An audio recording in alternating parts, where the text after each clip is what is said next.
Hmm. Going after manhunter first. Forgot about that.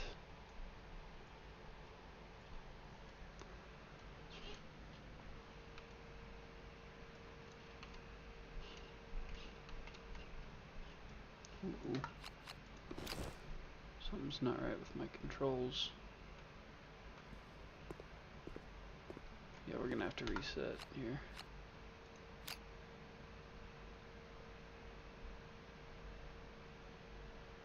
Sorry, everybody.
Told you I'd work on it later. Busy. That's why I said I'm pretty much done with what needs to be done, not I am done.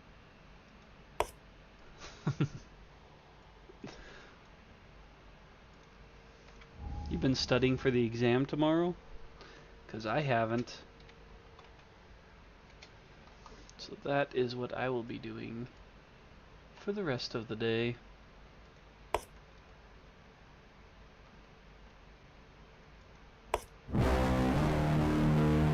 Jeez. That scared me. Yeah, vocab, elements, variables, mostly that kind of stuff. We gotta refresh myself on a couple things, but for the most part, yeah, that's it.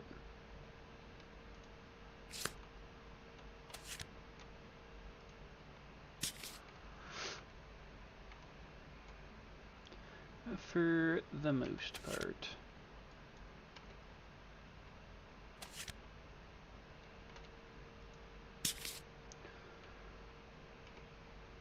All right.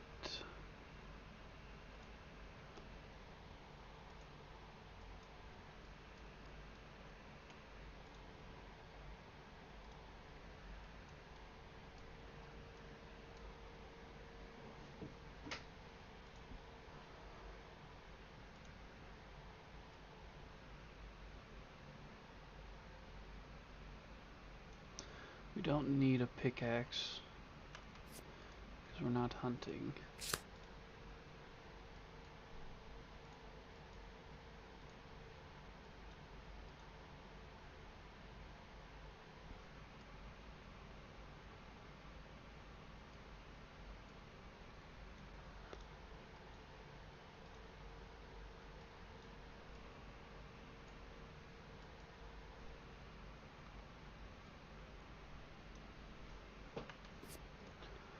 Forgot we got this dragon mantle all finished up now.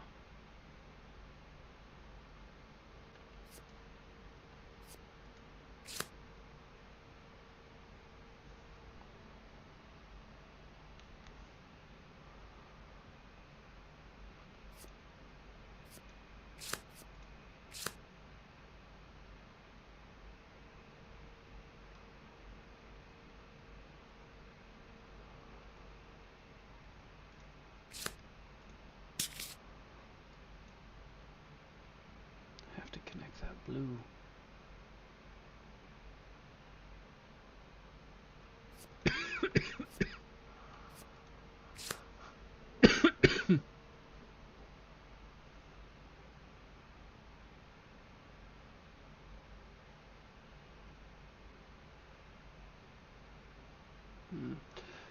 Yeah, just a little bit early. I'm getting gear grids figured out, Mike, so I knew it would take a few extra minutes. We're fighting a manhunter level 3. I'm trying to work out this gear grid to the best of my abilities. Because gating survival up to the survival limit's really nice, but so is not being knocked down from a severe head injury. Or from suffering a heavy injury, sorry.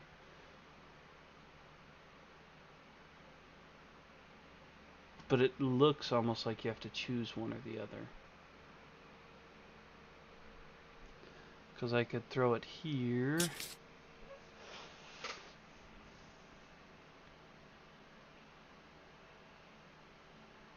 Yeah.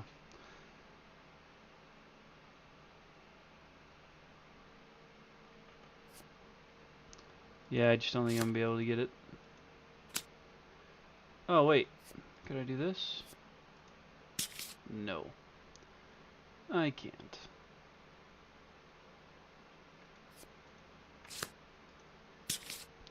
But I do want to also be able to gain +1 to all severe head injury rolls. Start your showdown, gain survival. Well, there's only so much I can do about Dragoncanthus, you know. I either got it or I don't. So, Dragon Boots is still correct. Helm, belt now. Lucky Charm.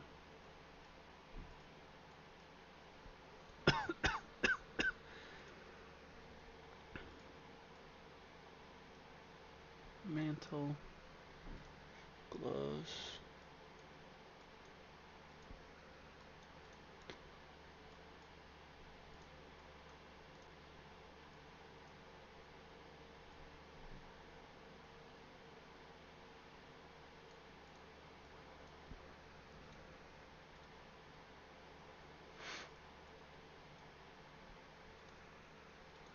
And the Vespertine bow. Okay, now we do get the actual dragon bonus from this, which is awesome. So let's add 1 to every location. We can leap to spend... I just read your trade and comments today. I was confused. Sorry, I've been busy. Oh, no. It's all good, Bill. Life is busy. So we spend our movement and activation. You leap into the air. Place your survivor on an unoccupied space exactly 5 spaces away in a straight line. Then activate a melee weapon attack with +2 accuracy and +5 strength. Yes, Bill. That is what I'm saying. Not a better job, but can print the larger models. But I'm gonna have to sell probably a couple of sets before then. But that's okay. That's not your problem, right? This armor's kind of wasted on a bowman. So I might switch it to our axe guy. Am I crazy for that? I don't think so. Because that axe needs some strength assistance. And this is our crit bow, so we don't really need strength. Kevlar loincloth. I'm going to change this from bow to dragon armor. Oops. Save that. Because I'm going to leave pretty much everything but the... So I'm going to take these 5. 1, 2, 2, 3, 4, 5. Switch them out. Might even be better ability to connect stuff over there with more space. Who knows? So rawhide. I just prettied up this gear grid just to switch it up. That's okay. So you can't make pillars, or you can. I'm still confused. So the printer that I have right now makes them about, I don't know, I'd probably say a ½ inch short of their true size. So what I would do is just print everything except for the pillars, and then once I get this new printer, I just ship the pillars out to you when I get the bigger plate.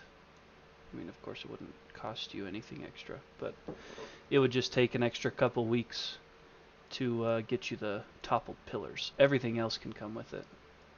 I've been printing all the Dragon King terrain and some Lion God terrain and Lion Knight terrain. It's all turning out really good. Just the giant toppled pillar, because it's 4 spaces long. Ideally, this could pretty much do any 3x3. Yeah, you can, Bill. That's fine. That's all good.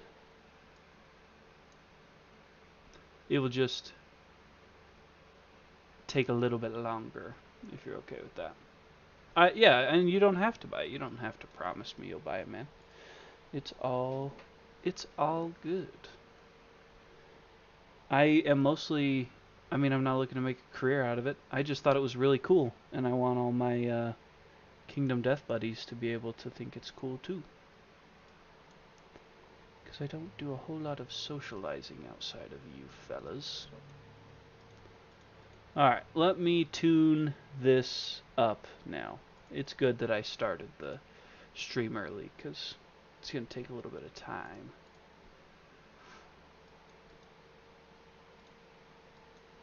Now I need to clear that. Clear.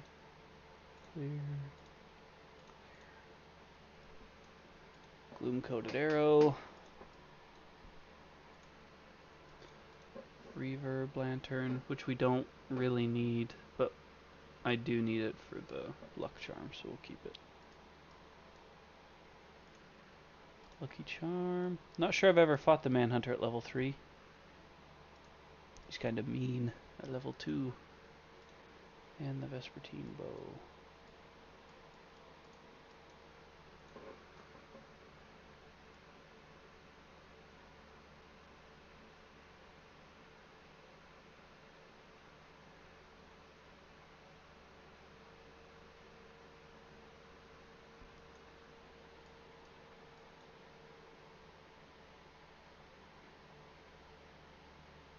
Mostly arms and waist, yeah. So let's save that. It's going to change some of my down here stats. So I do still have rawhide armor, which is great. I get an evasion from the vest. This has me getting 5 departure, which I don't. I only get the 1 for the gloves and the 1 for the boots. So 2 departure survival. No insanity. Oh, I get a luck because of the luck charm. That would be important to put in there. And then I get the luck from everything else, but that's just calculated by me. So Alistair's I've already tuned up, and that stayed the same. Monster Grease gets him 2 evasion. I don't need the lantern, but it does help with this blue, that's the Lucky Charm connection, which I do need.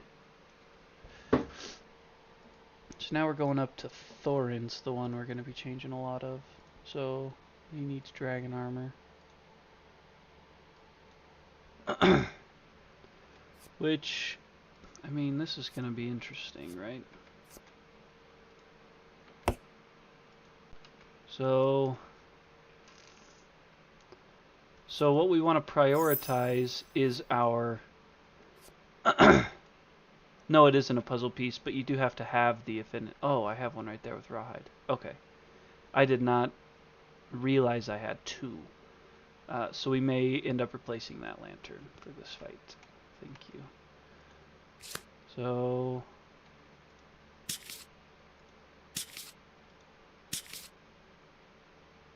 there's still no there's an up-facing blue right there.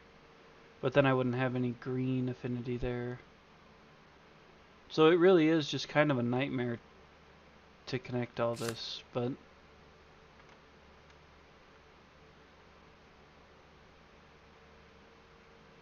but just to severe head injuries. So... and I only have to connect two, so like that activates it.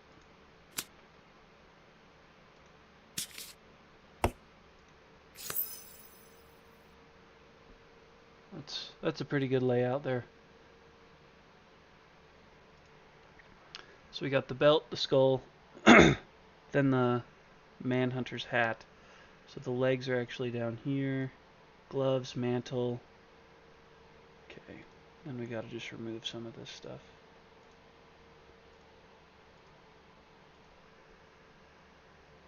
That looks correct to me. So up here we got the manhunter's hat. This is mostly why I started stream early. I thought we were going to have a few minutes of this. Cat eye circlet. Dried acanthus.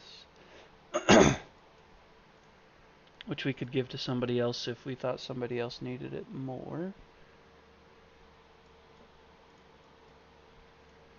Counterweighted axe is now looking pretty good. 7 strength turns into 15 if we do the leap. So we do not have 3 luck on this gear grid anymore. Do we? No, because that was for the bow. We do to get the 2 movement for the legs. We get to ignore the first head severe injury. We don't get to ignore being knocked down. Departures 2 survival.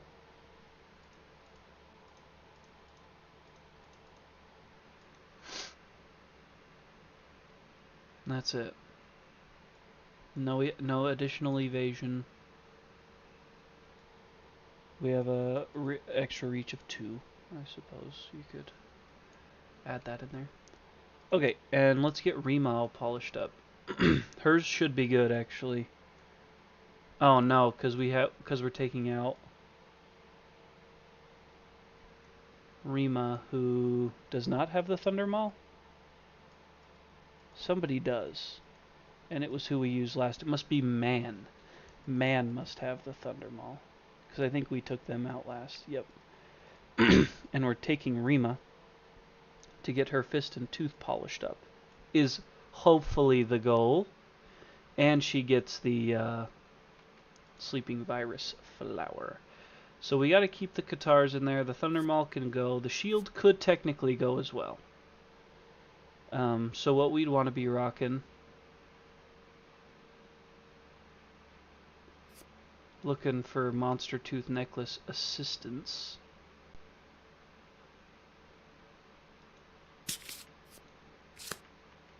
Would be looking something like that, but probably like that, realistically. Nothing wrong with losing 1 Katar. So let's update that. So let's rotate the coat up, gauntlet up, skirt stays, boots stay, tooth necklace stays, sleeping virus flowers there, perfect. So we just got to get rid of this second set of Katars and replace it with a bone blade to get that additional strength for fist and tooth. So in this gear grid we're getting 2 strength from the necklace. No evasion or anything. We do get the luck for the virus flower. I don't even think we get any departure bonuses. We don't. We don't have Dridecanthus. Okay. And then the shield needs to go somewhere. It could go here.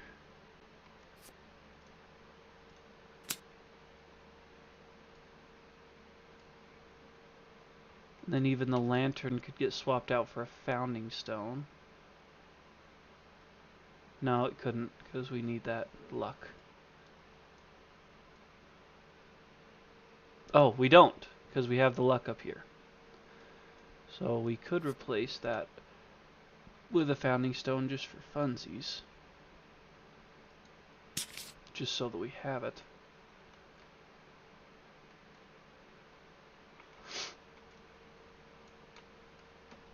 Okay, let me do that real quick. So she picked up founding stone in lieu of the lantern.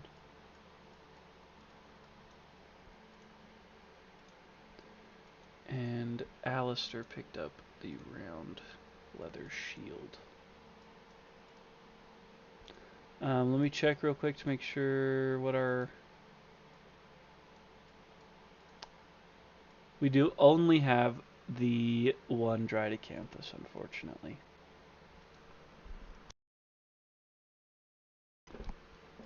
I was kind of hoping maybe we had a couple in storage, but we do just have the one. Well, here he is, that mean old fart.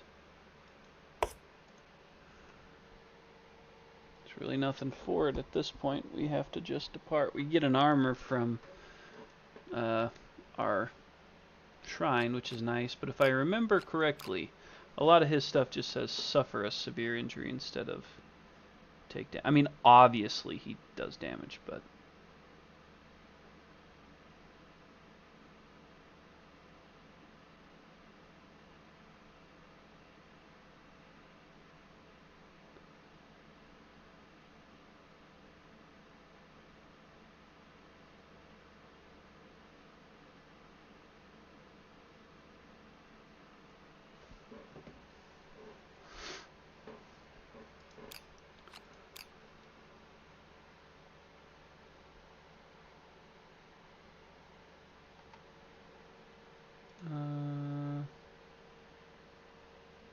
let's get some tunes going, shall we, fellas? Let's get something rolling here.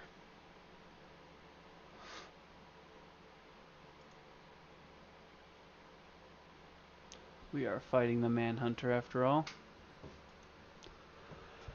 Alright, so we did get lucky, it looks like, with a random terrain tile, which pulled up dead monster, which I believe lets us attack first. Let me make sure that's correct. So one random terrain card is the dead monster.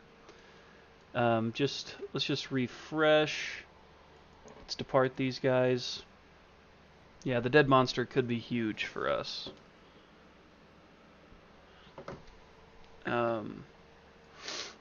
So at level 3, he's got 8 basic, 7 advanced, and a legendary. So that's 16 cards, so 17 total life points. 8 toughness, or 8 movement, 11 toughness, which is not very high toughness, it's average for what we've been doing. The speed and the damage sucks. Let's put those out, and then we'll go through all of his.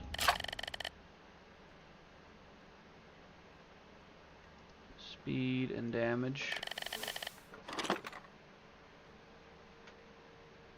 +1, +1. Let's get rid of these. Okay.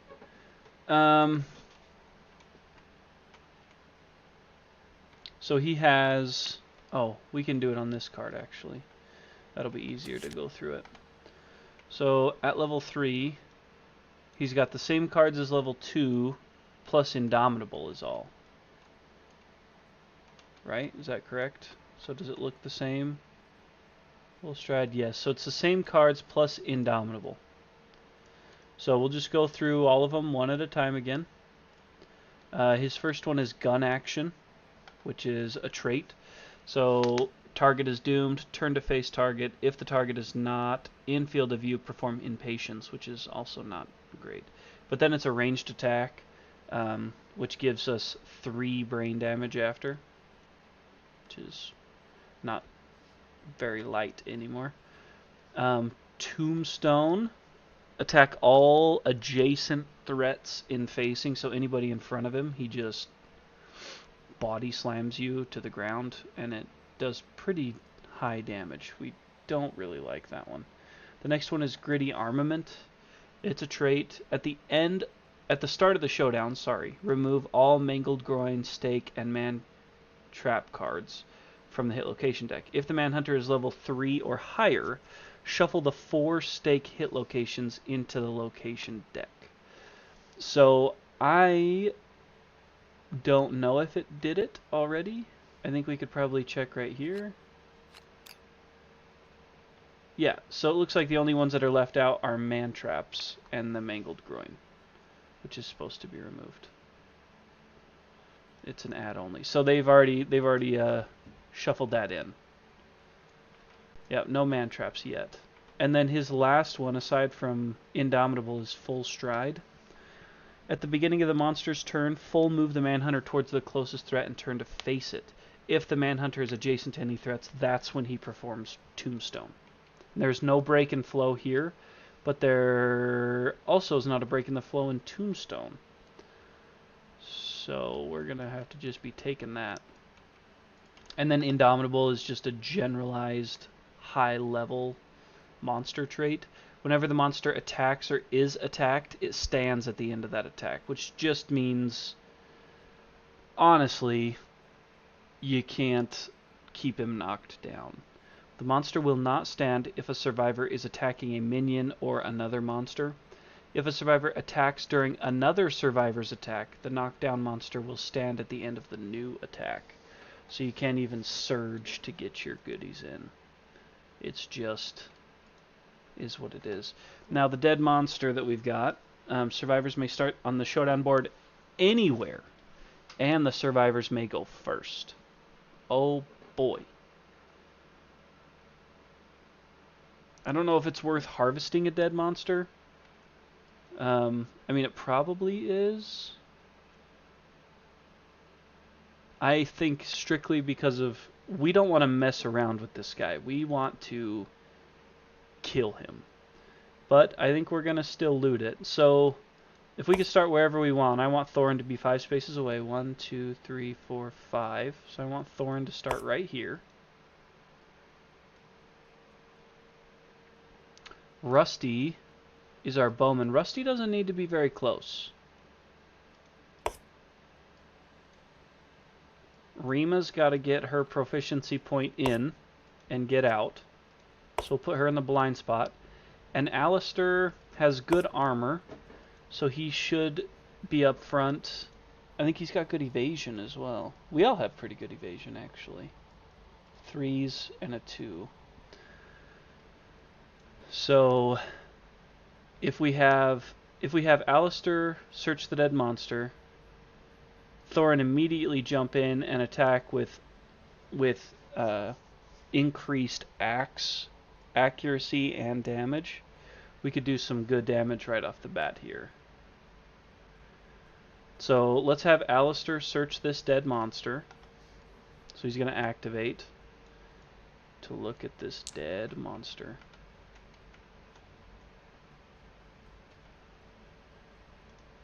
Oops.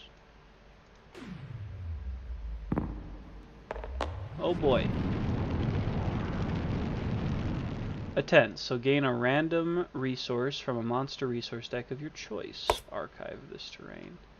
I think Dung Beetle. Get a free Dung Beetle resource. What do you guys think? Since we're going to be farming him at some point. Snag one of his resources since we're done with the Dragon King. I think we are pretty much done farming Dragon King. We might go hunt him a few more times for miscellaneous stuff. 1, 2, 3. A beetle horn. It's a bone. Julio. Put those back. We only get that if we survive, so I'm just going to leave it out here as a maybe. And it was Alistair that got it. Okay. Let's see if we can make something happen here. I'm going to move Alistair up 2. What does the beetle horn allow? Can we read it? Sure. So, if we have scarification, we can do a horn ceremony, which is where we roll 1 through 4. You're dead. 5 plus brain stimulation. Gain the benefits of age 1 and 2 without gaining hunt XP. Brain stimulation ignores the once a lifetime rule on the age story event, which is really cool. Could result in just 2 story events, but mostly I'm assuming what we want it for is the fact that it's a piece of the... I'm almost sure, based on the armor that I've seen, that that's a required part for the head armor, the helmet. So Alistair's gone. I'm going to have Thorin go. Thorin is going to activate this dragon armor. So he's going to spend his movement and his activation to move 5 spaces. 1, 2, 3, 4. Okay, well I was starting him 5 spaces away. We could start wherever. So unoccupied space exactly 5 spaces away in a straight line, then activate a melee weapon. Oh, so I'm going to start him 6 spaces away because he has a reach of 2. How about that? Or do we need the accuracy bonus? I'm just trying to not put all of us adjacent. We don't need the accuracy bonus. So we did that, so we get plus 2 accuracy and plus 5 strength. So this will be 2 speed and an accuracy of 3 plus. Don't roll any 2s. That'll make me sad. A 6 and a 5. Perfect. So that's 2 for 2. 1, 2. So we have a couple of -2 toughnesses. Full move the manhunter onto the space currently occupied by the attacker. That's lame. And the death blow. So we'll do the death blow first, since there's no real reaction for this. So -2 toughness brings him down to 9. Plus 5 strength puts us at 12. So all we need is a 2 plus here. I know, the death blow is absolutely insane.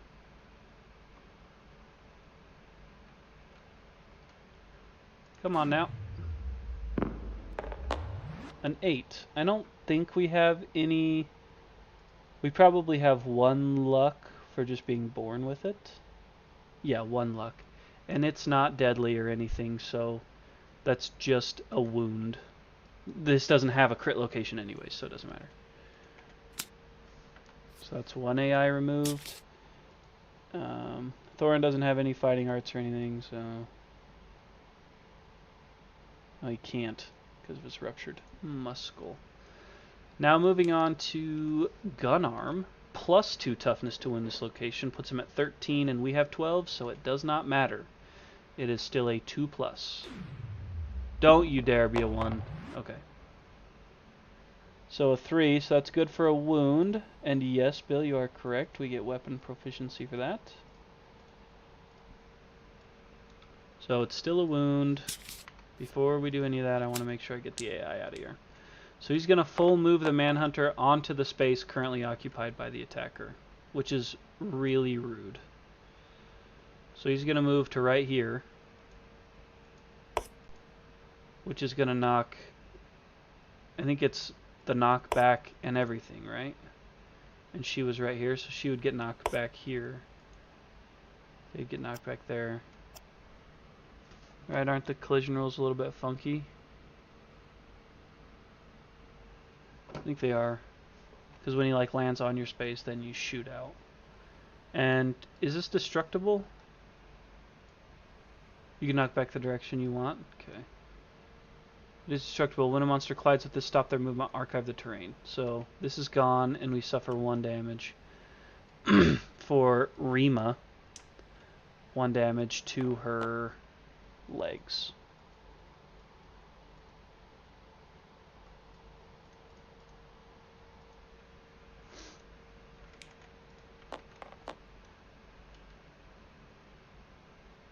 And takes damage. Oh yeah, he hits the pillar. Yep, and takes damage. So Rusty has a range of 5 with this bow. So we're gonna go 1, 2, 3, 4, 5. We need to get one space closer. 1, 2, 3, 4, 5. Perfect. So right now we're gonna fire away with Rusty, and I guess we probably should have done this first, but we'll do the gloom-coated arrow. I don't love that, but I feel like we gotta try it. So 5 speed, we're hitting on 5+ with this gloom-coated arrow. I'm looking for like 3 hits. I got 2. 2 hits is fine too. I agree, Bill. I just watched episode 7 today. I did enjoy episode 7. There's a lot of people that don't like the casting choices, but I personally, I know that the young character they picked to play Elrond does not look anything like, obviously, like our Elrond. But I think personality-wise, oh my gosh, I do love that character. But yes, the hobbits are infuriating. Alright, so we got a reflex if the attacker is within full 4 spaces, which we're not. So that one doesn't mean anything. And this wound, we get a red vial. So these are great. Whoops. We have to apply arrival bonuses as well. And some good chance for some crits here. You need to play War of the Ring board game? I do play it. I play it a couple times a year with the same person. We play it every year. It's great. Yep. Okay, so let's see what we could do with these gloom-coated arrows. We at least need to be throwing out some wounds every time. 6 is gonna be definitely enough to wound because they're up to 9 strength. But I don't believe it's a crit. It would be a crit if we were using our bow, because we have 2 luck, plus the gloom-coated arrows are deadly, which would put us at 3. So it is not high enough. But it is a wound, right? Which is good. And we'll need to keep that in mind because we don't want to be within 4 spaces. So let's remove another wound. Hopefully we're getting rid of the legendary card in here somewhere. Just talking with a lady and our friend last night, said it was garbage. Yeah, I mean, you're going to find those kind of fans in any genre, Mike. The ones that just can't be pleased by anything, which is fine. I fall into that category occasionally, but the Rings of Power is good to just relax. I mean, if you're going to like critique it to the point of like trying to break out the Silmarillion and analyze the timeline, you could find plenty of things to be angry about, but I thought they did very well with season 2. I've enjoyed it quite a bit. Come on, crit. That's a crit. So we catch something dark and beautiful. We gain a Crimson Vial strange resource, which is even better than...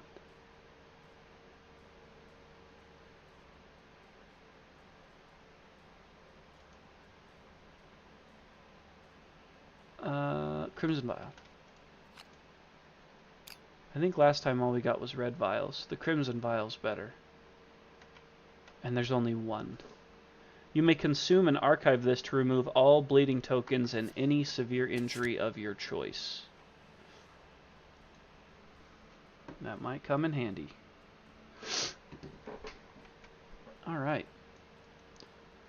Now, I really don't want him to perform Tombstone on us. I really don't.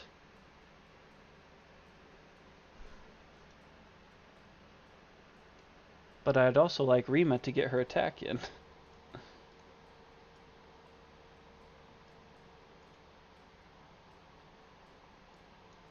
You know?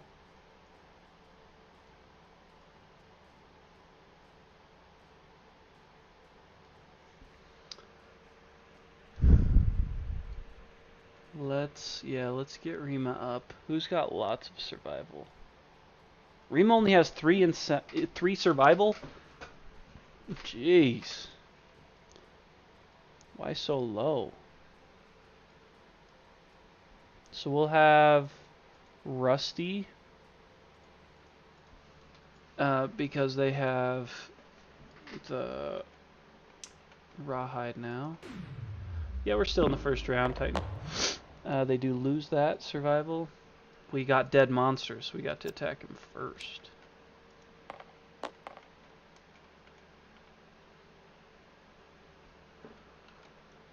And then we'll just attack with Rima.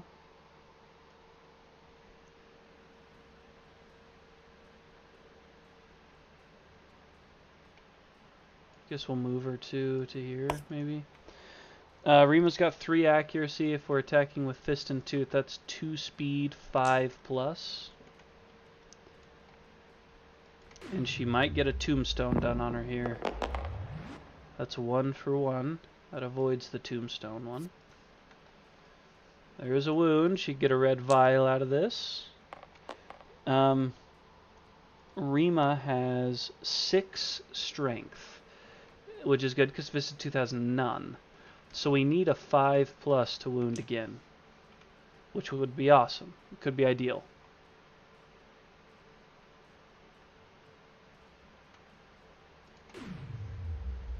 Come on. An 8, which is actually a crit. Well, I'll be. Because we get 1 permanent luck. Yeah, it's a crit. So we would get another Crimson Vial, but I don't believe... Yes, and that's the most important thing, Bill, is that weapon proficiency point. I don't believe that there's 2 Crimson Vials. I think there's only 1 in the whole thing. So I don't actually think we get anything for that. It's another red vial is all. Yeah, no more Crimson Vials, so we don't get nothing. Except the crit. Whoops, whoopsie. It's a shame I can't just grab it and drink it, because she's got stuff that would be great to heal right now. Okay.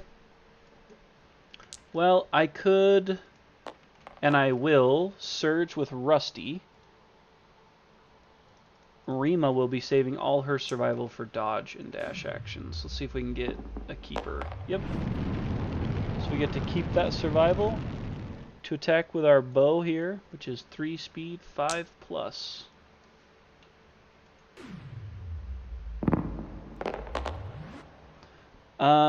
The other severe lies with Alistair. No. Lies with Rusty, who I don't think has anything. Oh, they're blind.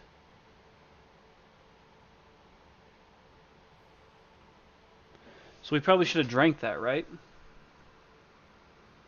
We probably should have drank that vial and then gotten it back in the rotation, and then Rima could have drank it as well. Because then Rusty could have healed it and... Okay. Did you say it? Alright, well then we'll allow your due back time then, Bill. So, he's blind now, but he drank it, so he's no longer blind. Gets that accuracy back, at which point Rima would have gotten it on the crit and drank it immediately as well to fix her gaping chest wound.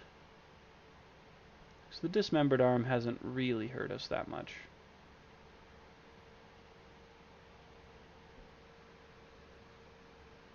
We'll fix the gaping chest wound, which gets us another strength back. And this is Gonzo. Okay,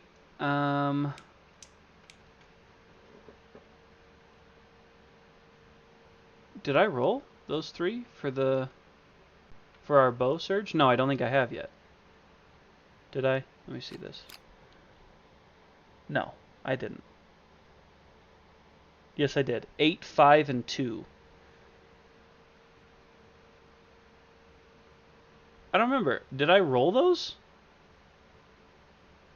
Did I roll those before I did the do-back clock, or do we still have to roll? I don't feel like I rolled those. I'm going to roll them again. I don't care. I don't think I did. 8, so we need 4 plus. Yeah, and we're a bow specialist, so we can re-roll any misses once, and we're going to. Because we know the top one is safe. But that's all we know. So maybe we shouldn't have. But 1. Next 2, be safe. Just be chill, be chill, be chill, be chill. Nice. Okay, so this reflex is nothing because we're more than 4 spaces away. This reflex, turn the manhunter to face the attacker, roll a d10 if the result is greater than their insanity. If the roll is greater than their insanity. They have 15 insanity, so that's not going to happen. If you hit with a whip, gain +3 strength. Reflex is full move the manhunter onto the space. I'm not really too scared of that at this point. So we'll do them in this order.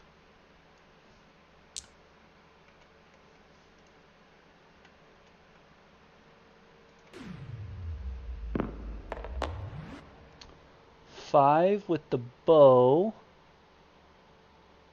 I don't believe is a crit, because we get 1 luck, 2, 3.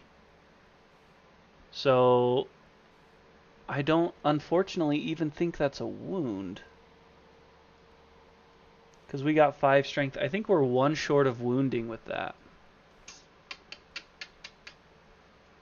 So we miss the wound there. Oops, this goes up here. So we miss that one. The reflex, if the attacker's within 4 spaces, I'm not. I'm 5 away. So then we move on to solid shoulder. No space between exclamation mark and points, Bill. Come on now. No way! Holy cow, another miss. These all have crits on them, so it's... I mean, it should be very easy for us to be rolling crits. There's a crit. On this one, which is dumb. I mean, a crit is a crit. You hear a bone crack. Cancel all reactions until the end of the round. On, like, our very last... The reflex on the first card doesn't matter because Rusty is outside of 4 spaces. She's 5 spaces away, so she avoids it. It just says if they're within 4 spaces. Which is why I wanted the archer to trigger that. So... I mean, it was great to wound. A crit is a crit, like Bill said. That's great. But unfortunately, canceling the reactions till the end of the round doesn't do us a whole lot of good at this point. Rima could surge, but she only has 3 survival, so I'm not going to have her surge. She doesn't have sweet battle, does she? No. That's okay. It's alright, we might just have to pass the torch over to him. And let him try.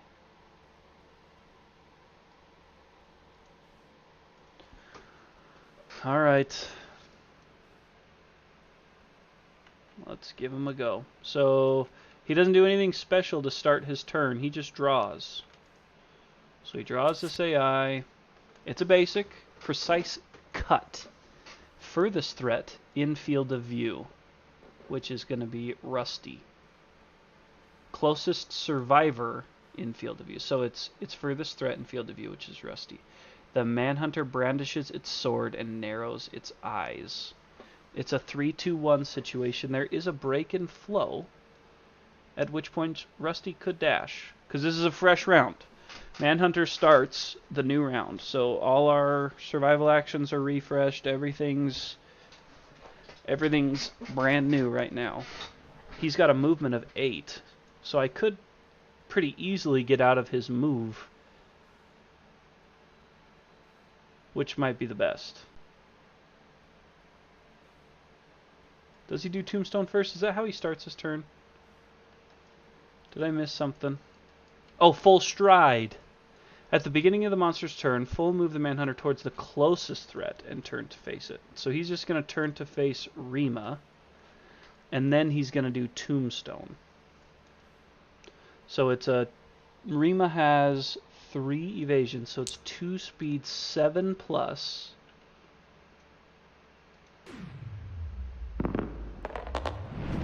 Okay, so the 2 misses. The 2 misses, and we are going to dodge that one. We don't want to... Well, what is it? It would be 4 damage, so yeah, we're going to dodge that. And then that's the end of Tombstone. Then he pulls this card, Precise Cut, which furthest threat in field of view is going to be Rusty still. So we're still technically in about the same place here, which is good, which is fine. I just got to decide if I want to dash with Rusty. And I think I do. So he's going to brandish his sword, narrow his eyes. He's picked Rusty. In this break in the flow, I'm going to dash. 1, 2, 3, 4, 5. He's going to come after me. 1, 2, 3, 4, 5, 6, 7, 8 is his movement. He crushes this and is 1 move short of getting to me. Because he's using his sword, not his gun.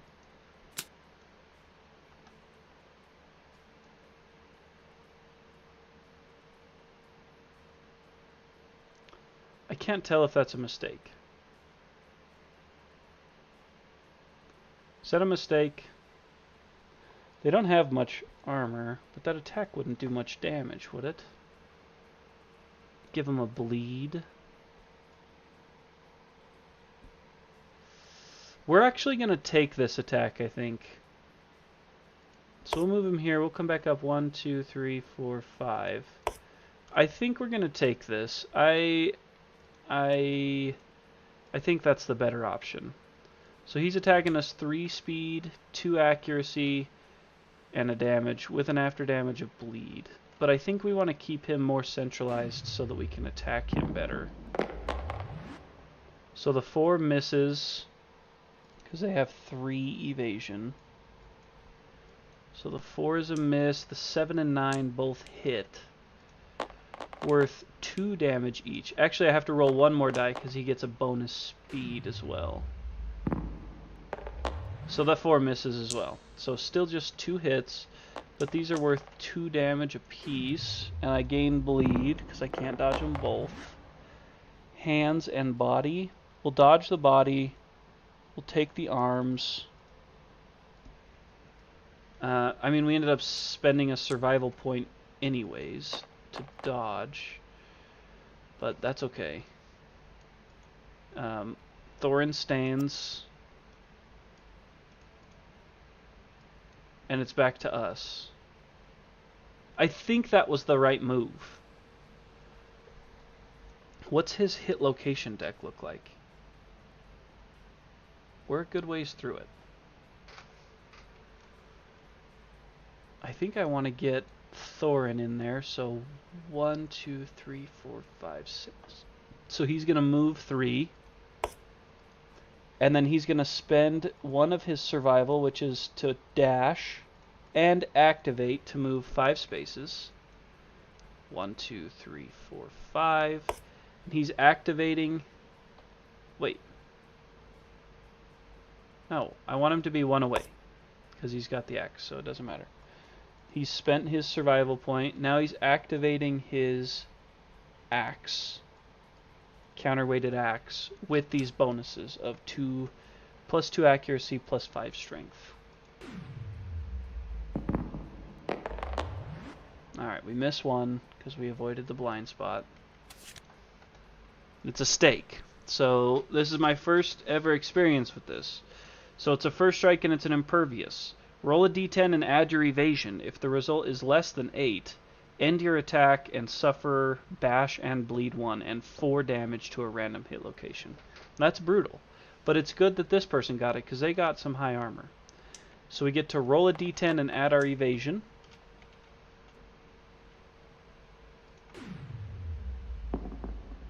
Nice, nice. So that's way over 8. So we get to archive this card. And it didn't hit us, which is awesome. Good job, Thorin. He only has 2 evasion, but that's okay. And we'll have him surge. He doesn't get the bonuses, but he does still attack with the counterweighted axe, which is pretty good. Oh, that 10 would have been great if we have that red piece connected. On a perfect hit, the monster suffers a wound. We don't even have to draw. But we still got 1 hit. It has a failure. We're not going to fail. Thorin is an absolute animal. That's a crit. Because he definitely has 1 luck, right? I think all our survivors do at this point. Yep. So crit. The manhunter stumbles. You may spend 2 survival to tackle the manhunter and knock the monster down. Which may not be worth it with Indomitable, because we couldn't even surge in here.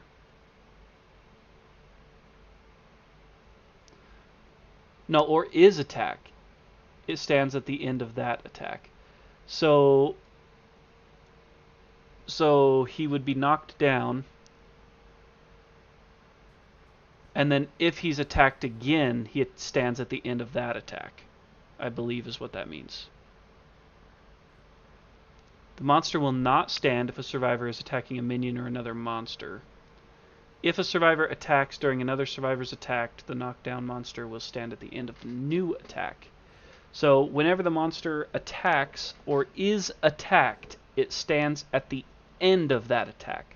So if he's knocked down as a result of this attack, he won't stand till he's attacked again, right?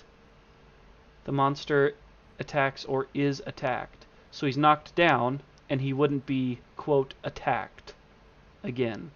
Because this attack is over. It's a result of an attack. It's not worded very well.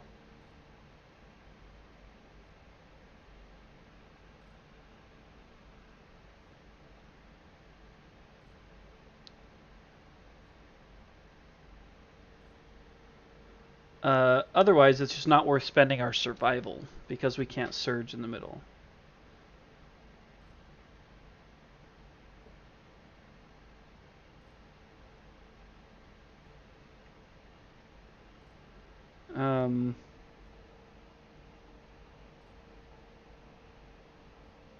So I think just because of this situation with us not being able to surge, I'm not going to spend the 2 survival to knock him down. It's kind of pointless. But we'll take the wound. I mean, yes please. Thank you very much. And then we'll step back 1, 2, 3, 4, 5 with Rusty and shoot at him with the Vespertine bow. 3 speed, 4 plus. 2. Do we want to re-roll that 3rd one?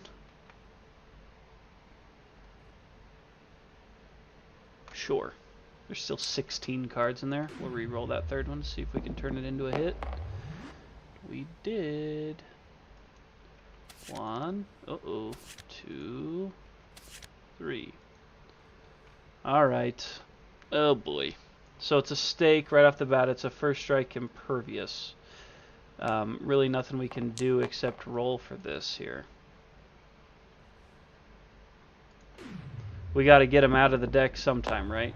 7 plus our 3 evasion makes it 10, so it is more than 8. So that is gone. Nice. And then these ones,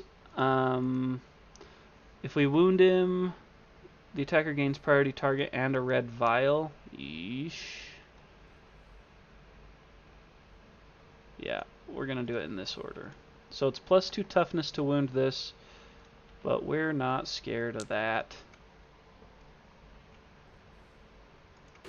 Let's go, Archer. 8, so it's actually a crit. You strike upward and blood pours from an eye. The manhunter gains -2 accuracy. Oh, and +1 damage.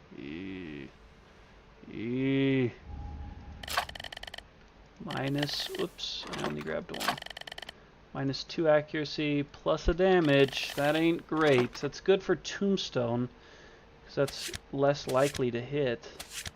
-2 accuracy. Let's space these out here. It's scary. That's a balance. That is pretty good. And then I archive this card, actually. Don't love that, but I do get to take a wound out for it. And let's resolve this one, I suppose, right?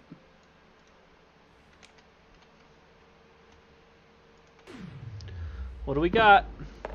We got another crit. Let's remove the AI.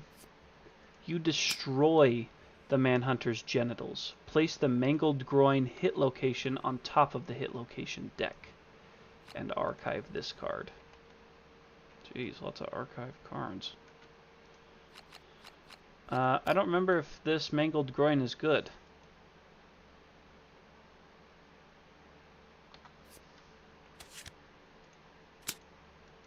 I don't think it's up for us to see, actually.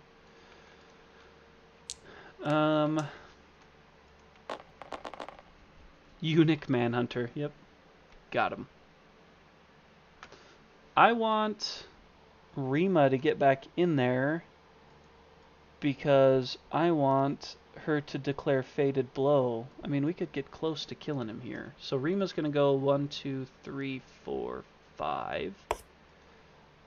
She's going to use the Katars, which she's only got 1 of them, so she gets to roll 3 speed. 3+ with 3 speed. Give me a break. We missed 1. So we just get 2. We know what that one is. So we'll go after this one first. No, we'll go after this one first. Because as a Katar specialist, we can cancel the reaction on the first selected hit location. So we're going to cancel this wound. Reaction. And roll it up. Something high. 7. That's going to be really close to a crit, I think. We have 3 luck, so that is a crit. The manhunter coughs up blood. The attacker gains +1 strength token. They may spend 4 survival to treasure this and gain a permanent strength, which we don't have. We don't have 4 survival.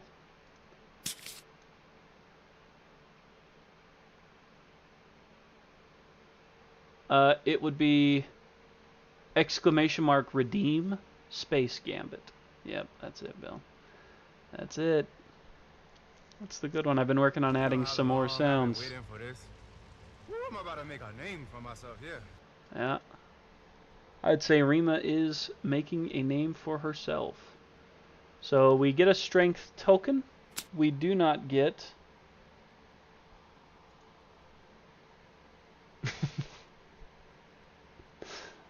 we do not get a permanent strength.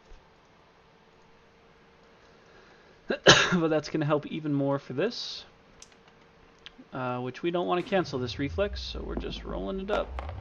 A 4 plus our 8 strength, thanks to that 1 strength we just picked up. That is a wound. So it's an additional wound. I was supposed to declare fated blow. I think there's a cooldown timer on it, Bill. I think you could only do it every so often. The manhunter tries to protect his tender area and suffers -1 evasion until the end of the round. So we'll need to remember that. Sorry, pal. Um, I needed her to do Fated Blow. That's the whole reason I went and attacked with her. Dadgummit. Dagnabbit. Alright, Alistair. Alistair's going to move into the blind spot with the Blast Sword.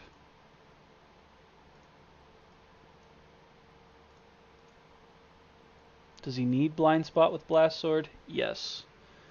2 speed, 3+. We sure did need it. We sure did.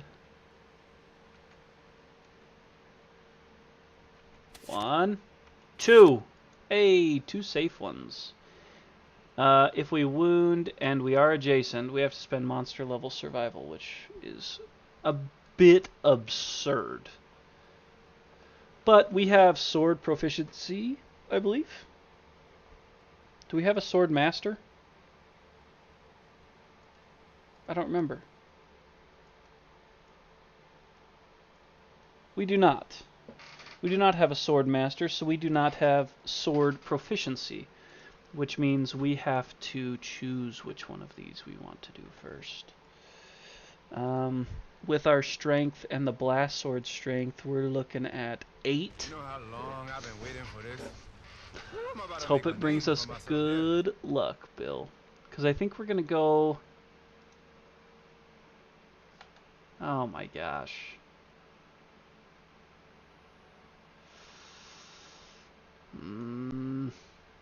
Alright. Oh. Spending all his points. He's rich. We're going to go after this one first. Alright. 4+ is what we need. 7.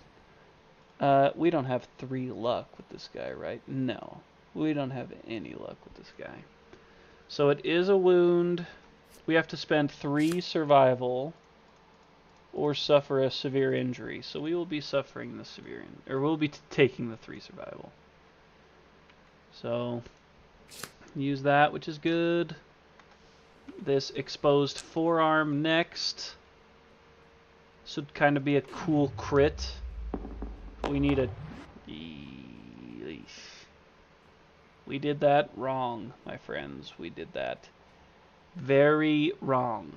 Because we are within 4 spaces, so he's going to perform Tombstone, which is actually going to catch Rima and Alistair. That is my bad. So, yeah, yucky. So I guess we'll go after Alistair first, since he kind of caused this whole conundrum. He's got some decent evasion. I think he's one of the 3s. So this is 2 speed. Accuracy's got to be pretty high if he's going to hit. Those both miss. Because we have... So he has 3 evasion, which changes this to 7+, and then he has -2 accuracy, which moves it to 9. So only 9s and 10s hit. And now we're moving to Rima, who also has 3 evasions, so it's the same situation here. Low, low, low, low, low, low, low, low. Yep, perfect. No hits.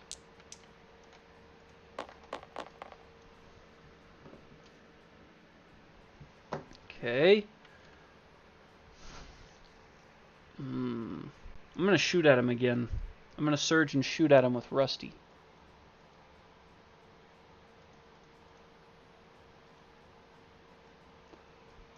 Can't use the arrows, so we're just Vespertine bowing it up. I don't know why those picked up. 3 speed, 4+. Show me the magic. 2 for 3. Do we re-roll it? Yeah, we do. We're trying to kill this fool. Yeah! Alright, 3 for 3. Let's see. 1, 2, 3. No! First strike impervious. So we pulled 2 impervious cards there. So this first one is stake. It's a first strike impervious, very specific. We just need to roll decently high. We need a top 50% roll, and we can just skip past it. That's a bottom. So we only have 3 evasion, which puts us at a 7, and we needed an 8.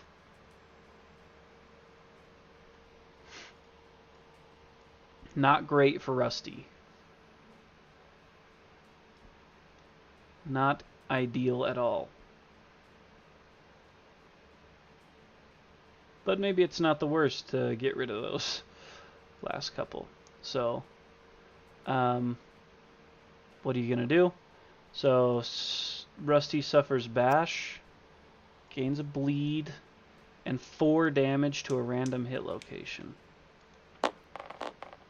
But then we get to archive this card, so it's done. These get discarded.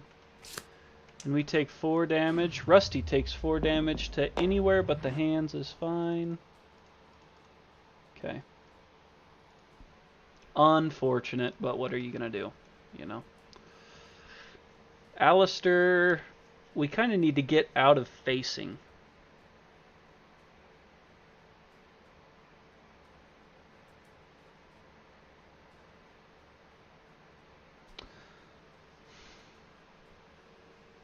Because Tombstone targets furthest threat in range, right? I think is how that works. Full move, man. Oh, towards closest threat. Okay. So we just don't want to both be in that closest threat category. So Alistair's going to dash 1, 2, 3, 4, 5. Dash and surge. How about that? With the blast sword. 2 speed. 4 plus.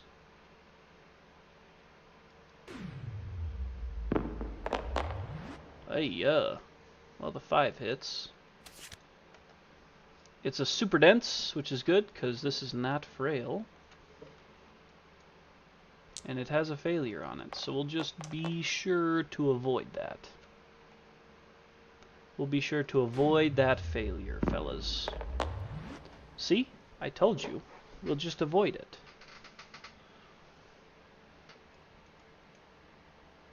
That's tragic.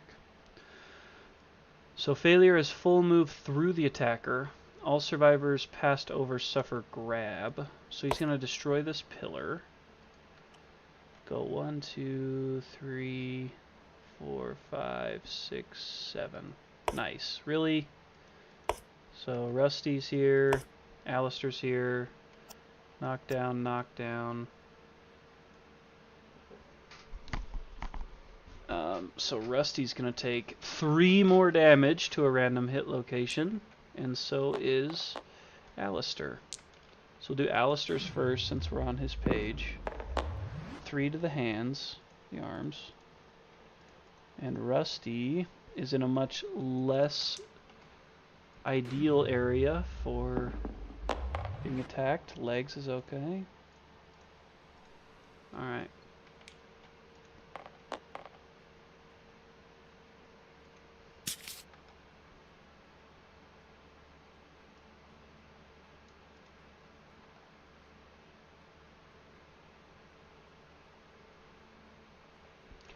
Really no way to avoid that, which is fine. So that's pretty much all we can do. We're done. So we're passing it back over to the manhunter, who does full stride. At the beginning of the monster's turn, full move the manhunter towards the closest threat. Turn to face it. So he's coming up. 1, 2, 3, 4, 5, 6. He makes it all the way to Rima. And now he's going to tombstone Rima. Which is fine. Rima has 3 evasions, so only 9s and 10s hit here.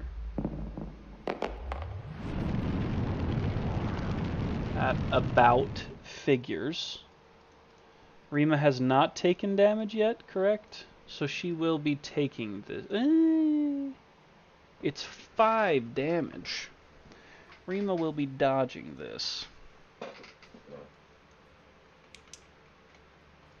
She does not have rawhide, so she can't roll to keep it. She has lion. So she dodges that one, and now she's going to have to take whatever comes from this AI card. Wean cowards. Your thoughts are no longer alone. You hear the manhunter's challenge echo within your mind. All survivors stand and full move towards the manhunter. Then each survivor not adjacent to the manhunter is knocked down. Oh my gosh. Okay, so Thorin's gonna full move.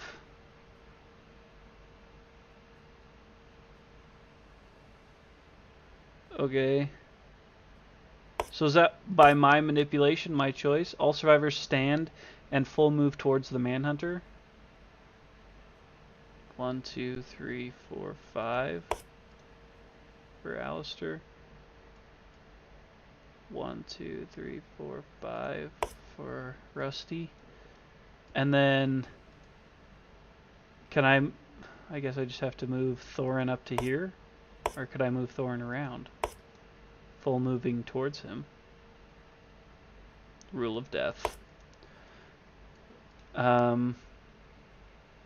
Each survivor not adjacent to the manhunter suffer down and okay, so Alistair suffers 3 brain damage and is knocked down.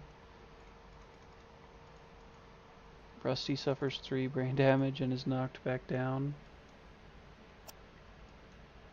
And then Rima and Thorin are each about to get tombstoned. So starting with Rima. Do I just roll once? Do I roll once for tombstone and that applies? That would make sense, because it's kind of one singular attack, right? So I think I just roll one set of dice and that applies for both of these attacks. That's how I would see it. You roll for each, really? So he's like, because this makes it look like tombstones, he's tombstoning both at the same time. Just saying. They should say make a different attack for every difference. Okay, so 2, no 9s, no 9s, no 10s. There's a 9. Gosh. So Rima's getting slammoed here. 5 damage to the body. And is knocked down. Thorin has the worst evasion of all. Wonderful, wonderful.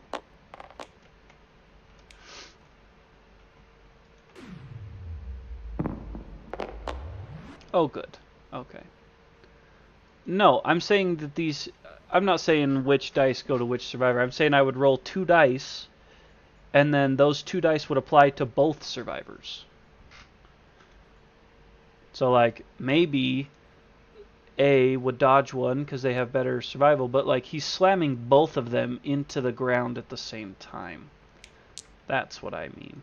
So all the dice would apply to all survivors. I'm just saying thematically, that's what would make sense, Bill. Right.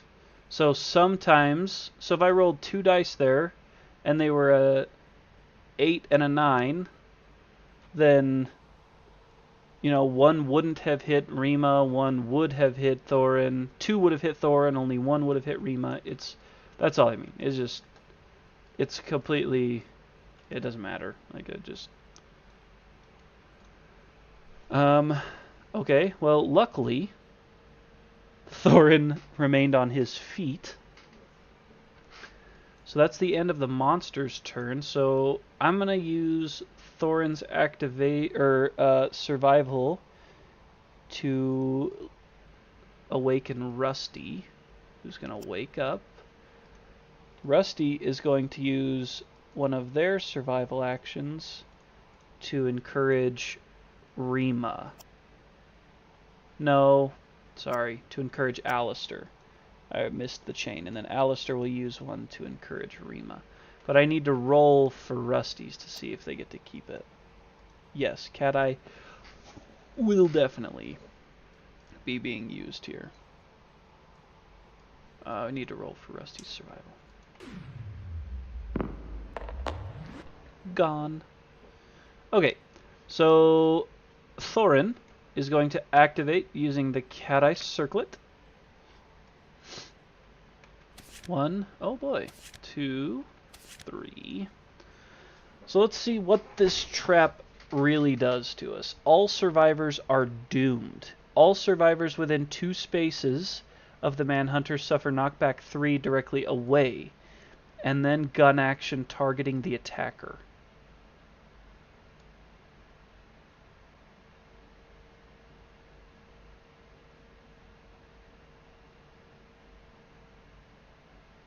So I think as long as we can get out of the way and trigger the trap, we should be okay.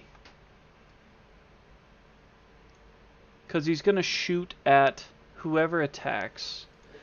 But if we're not within 4 spaces, and this says all survivors within 2 spaces suffer knockback 3 directly away, and then it only leaves a painful ringing in the ears of survivors within 4 spaces. I could send it down, but we're going to trigger it anyways, you know what I mean? There's 5 cards left. 5 health cards, or 5 health points. And most of us roll more than 3 dice when we attack. So there's not a super efficient way to avoid it. This is a super dense with a reflex that sucks. Oh. What? What?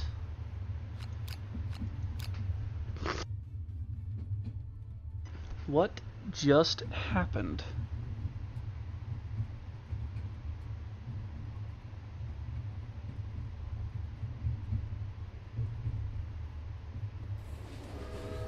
I hope that all saved. Hey Josh, how you doing? Yeah, I agree. I better not have just cleaned my room.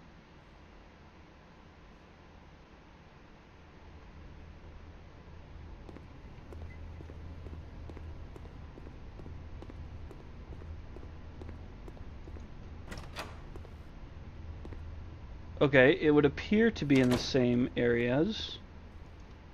Okay, we're golden. All good. Okay, so here's what we could do. Yeah, here's what we will do. I'll put this town ain't big enough for the both of us on the bottom. I'll put these 2 back in order. Now, whose attack was that? That was Thorin's action. Thorin's going to move back 1, 2.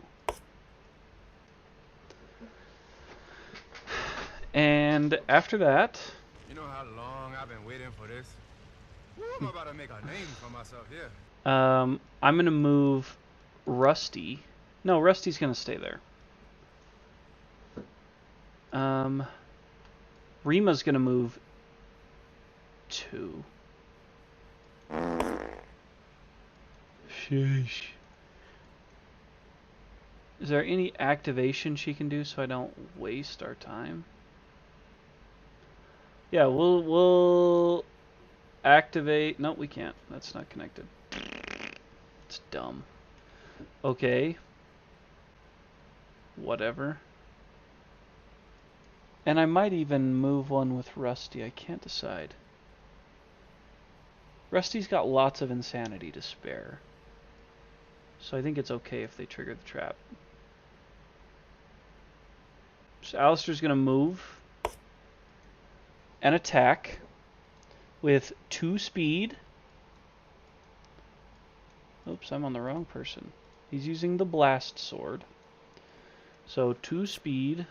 Stop it. We're looking for 4+.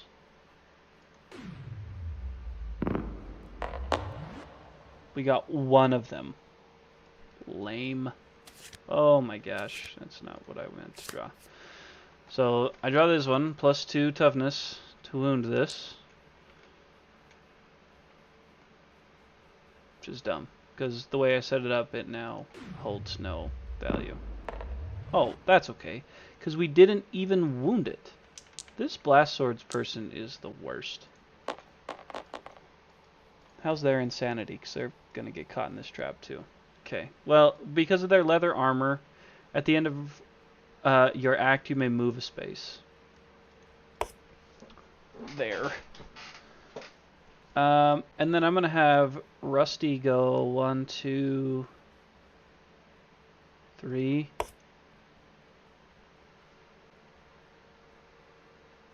Oh, sorry, I lost a sneeze. This may not seem like it has a lot of thought behind it, but I promise I'm trying. I have it fairly thought out in my mind. So now Rusty's going to shoot with the Vespertine bow. 3 speed, 4+. Need 2 hits. Need to pull the trap here. 7, 7, 8. Perfect. So bing, bong, trap. All survivors are doomed. All survivors within 2 spaces suffer knockback 3 directly away from the monster. 1, 2, 3. Then perform gun action targeting the attacker. Within 2, 1, 2. Okay, so I needed them to be here. I was planning this out the whole time, so... they get knockback 3. 1, 2, 3. 1, 2, 3. I just moved them 1 space too far, but that was my full intent. And now he's going to do a gun action targeting Rusty. So the target is doomed. Turn to face the target. They are in line of sight, and then it's just a ranged attack. So it's 2 speed. Decent accuracy. I mean, if I'm lower 50%, the 8 is going to hit. The 8 is going to hit. No, nobody will suffer brain damage, Bill. That's the way I set it up. So Rusty takes 4 damage to 1 location. Yikes. I really needed that to not hit to the waist. So that is a severe for our old friend Rusty.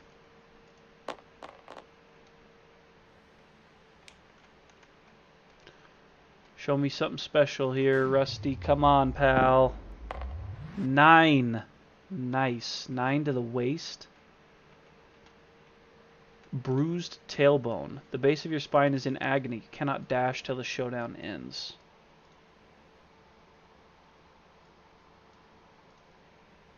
Gain a bleed. That is their 3rd bleed, though.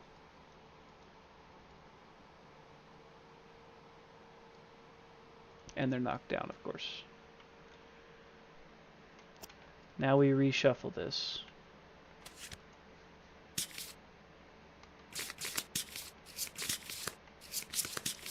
One, two, three. We're all outside of that 4 range, which is what I was talking about for Dead Monster. Now, we've all taken our movement actions, so anything we spend from here on out, they do not have the vial, will be at the expense of survival for our survivors.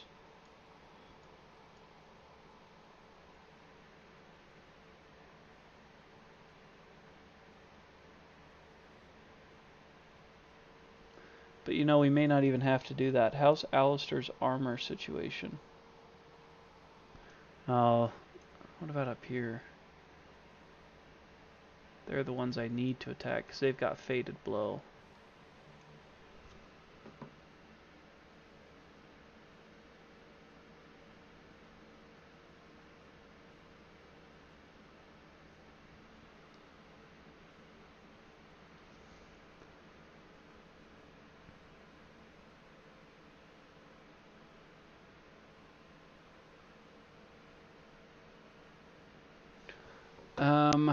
We could do Cat Eye just in case. I'm wondering if we let him attack. No, we probably shouldn't. We should probably try to kill him here if we can. So, what I could do... Who has the most survival?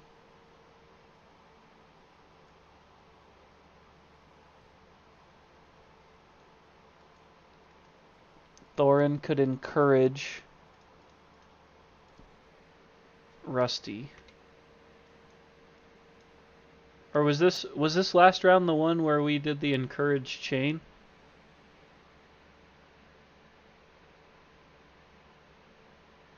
Have we already used all our encouraging? I don't recall.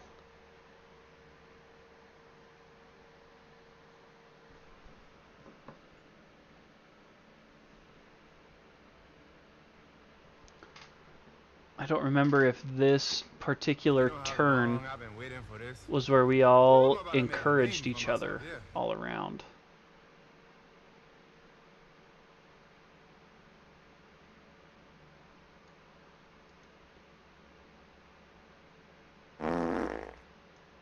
What was this last turn? Each survivor not adjacent is knocked down. So it would have been. This would have been the turn that we all encouraged each other on, because his most previous card was knocking us down. So we cannot encourage, which means Rusty can't go, which isn't a huge deal, but it does pretty much mean we have to take this next attack. So I'm going to move... How's Thorin's armor situation? He's got the dragon armor, so he should be good to go. 6s. So I'm going to have Thorin dash 1, 2, 3, 4, 5. Which I think I spent his survival to encourage. So, and then we're gonna call it there. We're gonna let him take his turn.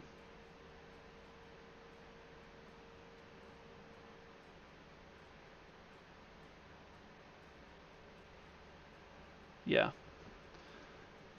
I could have Alistair. I'll have Alistair dash, so he can't get within 1, 2, 3, 4 spaces of him.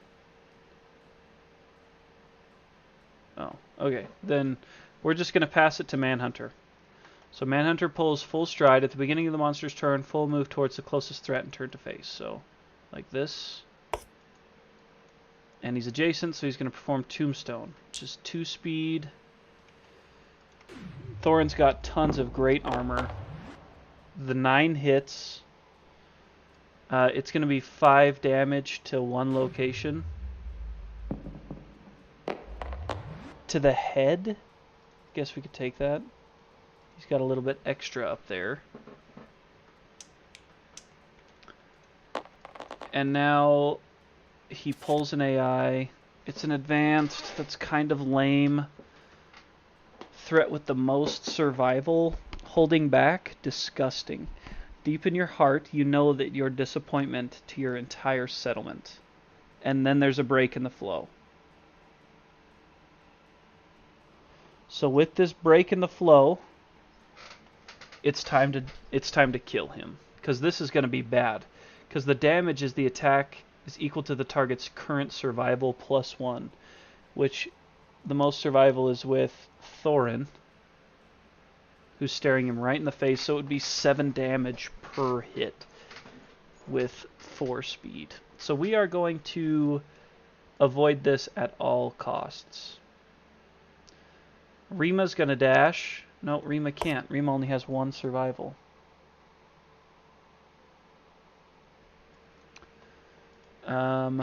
Okay. This could get a little tough. Thorin will encourage Rusty.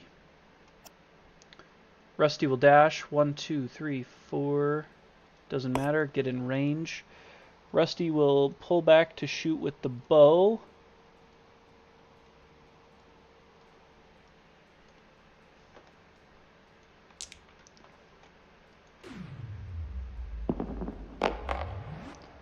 Two hits, 2 9s. We're going to go for the third. We are trying to kill him. We got it. 3 9s. That's got to be a really good sign, right? It's not. It's a bad sign. Because 3 9s upside down are 3 6s, which is the devil!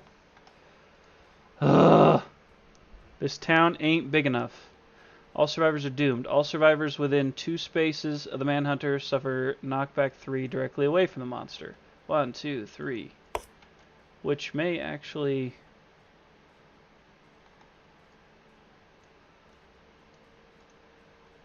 Huh.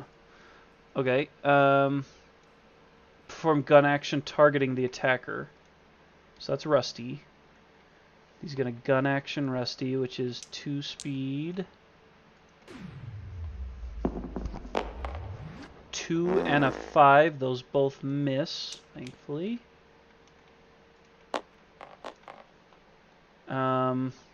So that, but now 1, 2, 3, It's the gun action. Anybody within 4? 1, 2, 3, 4. So Thorin suffers... Ooh. 3 brain damage.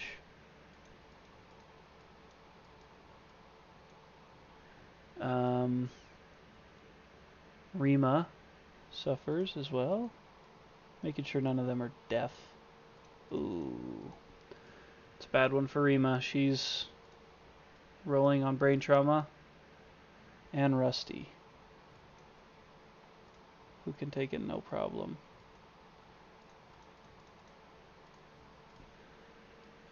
Okay, that's lame.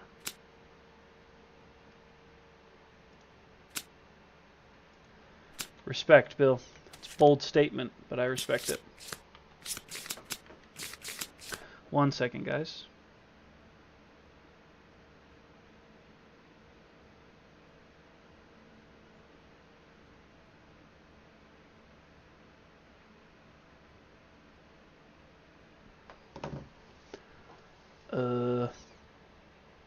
So that's resolved. So now we would be back to disappointment.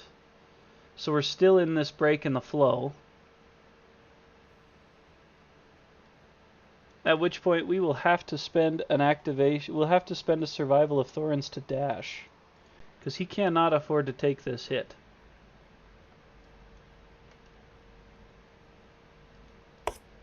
So we'll full move him away, and then allow this flow to resume, which is move and attack target. Damage is equal, so he'll move. He has movement of 8. 1, 2, 3, 4, 5, 6, 7, 8. How is that possible? How can he still catch him? I'm not spending that survival then. We're not dashing if we can't get outside of 8 range.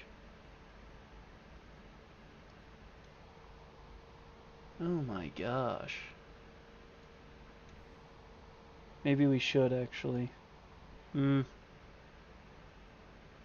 Holy cow. This is not good. Oh yeah. Well, I think everybody's doomed just for the gun action. The target is doomed. Just the target, which would be Rusty. It's not a double gun action. But I don't think there's any way to avoid this. Just gonna have to attack Thorin. Well, gun action's already done, Bill. It's been resolved.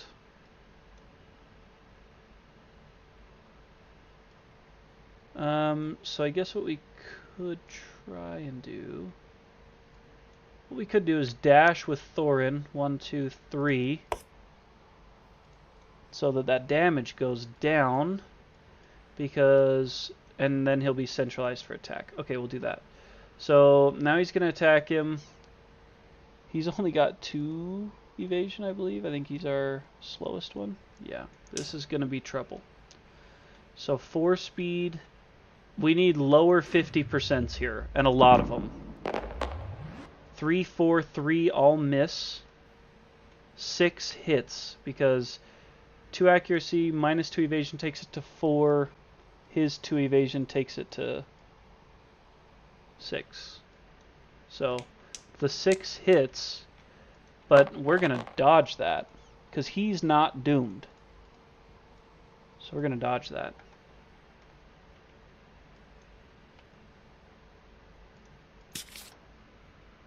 Did I shuffle these?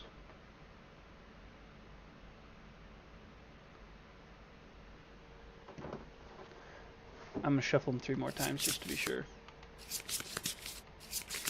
So now it's our survivor's turn.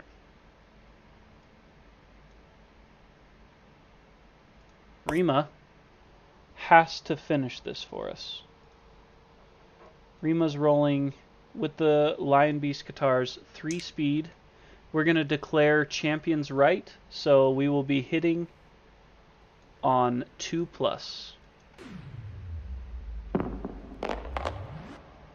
1, 2, 3. 3 for 3. 1, 2, 3. Okay.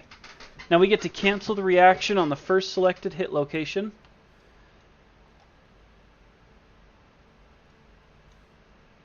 many life points does he have? Okay. These are not good. These are really not good.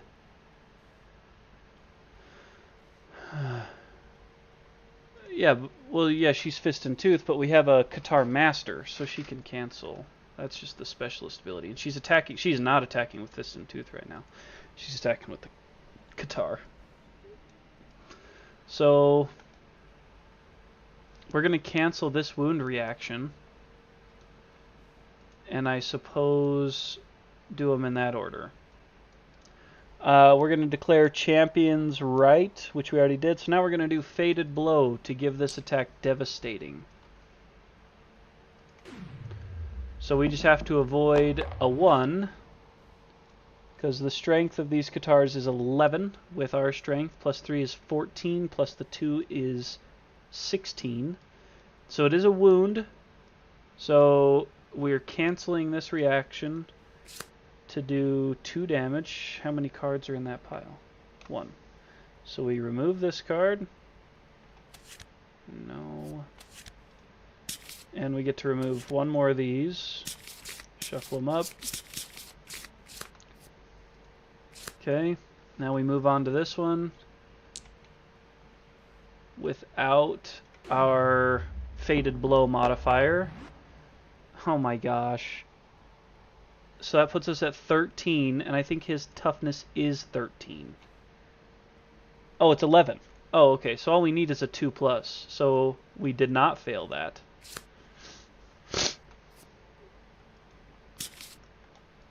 And unless we crit this, we have to suffer the reflex, which sucks. It's not a good reflex. So crit it, please. You could have at least wounded it. That's a critical fail. Alright, Tombstone. Rima's getting tombstoned. She's got decent evasion. Keep it low. 2 and 7, they both miss. Alright. Thorin is going to attack in the blind spot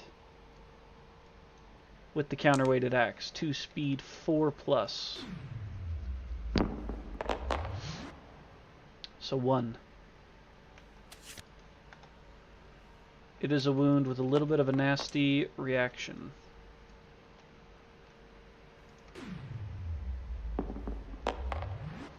Seven is that's a wound, so we're gonna get rid of this. Now he has to spend, if the attacker is adjacent, which unfortunately we are, they may spend monster level survival, which is 3. Otherwise, they suffer that severe body injury, which we are not interested in. Okay, and then we have to end this. And Thorin already surged. He pulled the trap. So Rusty has to finish this with a bow shot. 3 speed, 4+ accuracy. That's 2 misses so far. 1 hit. We can't cat eye. Thorin's out of... No. Gimli had free surge, but he's left in the settlement. Do we just... I don't think we take 1. I think we re-roll these misses. It's too risky. Oh, okay, cool. Well, we... Oh, that picked us up 1 extra one. So we went from 1... Didn't matter. Didn't matter. The trap is the top card. And actually... Yeah, that couldn't have been a whole lot worse. Okay. All survivors are doomed. All survivors within 2 spaces of the manhunter suffer knockback 3. Directly away from the monster. 1, 2, 3. 1, 2, 3. That's it. Perform gun action targeting the attacker. Here we are, back at gun action. 2 speed. Might as well make him fairly low here. 4 and an 8. The 4 misses, the 8 hits. So this is worth 4 damage. I know that's bad. Oh, that's good. Okay. And then 1, 2, 3, 4. So Rusty takes another 4. And this will be Severe's. Rima, Severe. And Thorin, Severe. We got 2 severe brains. And I can't flip to that page. I guess I can. I just have to avoid it. So this is a severe... This is Rima's severe brain trauma.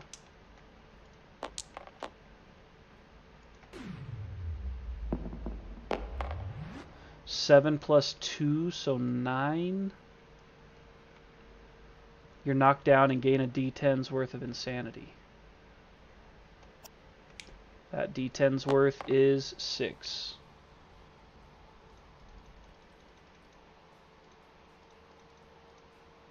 Okay, Thorin's now.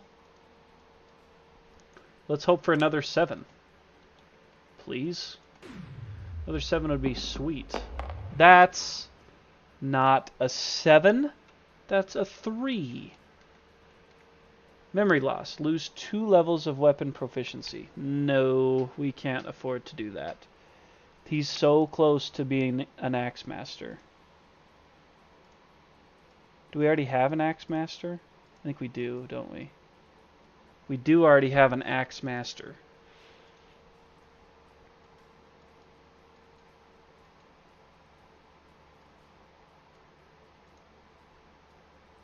He's so young. I forgot he's only 1 year old. We can take 2. He's only 1.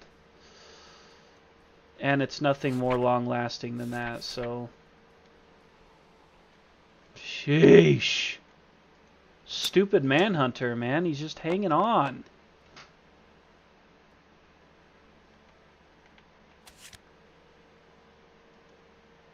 Shuffle him up. His attack gets really bad if... Should we just throw the founding stone? Because his basic action is really bad. You're not taking me down.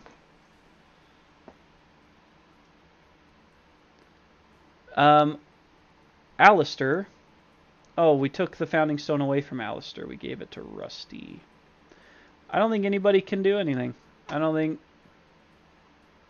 think there's any surges left. We'll have to surge in this break in the flow to take him down. We're going to have to survive another gun action. Rusty might be able to dash. No, I don't think they can, actually. I don't even think Rusty can freaking dash. Yeah, so we just have to survive again. That's all we got, so he's going to start with his tombstone, which he's coming after Rusty, unfortunately.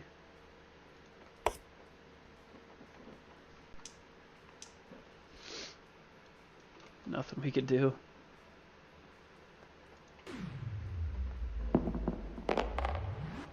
Nine and a 1. Rusty will dodge that. And then he's going to go to his main action. Survivor with the most bleeding tokens, which is, you guessed it, Rusty.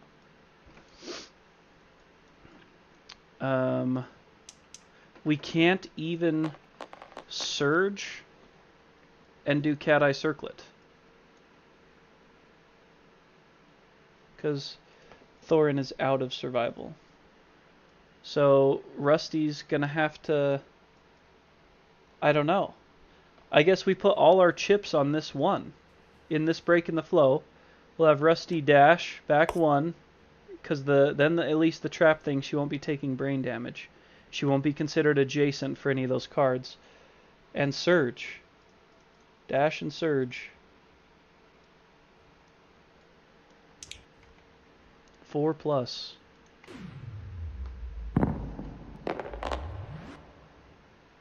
Three for 3.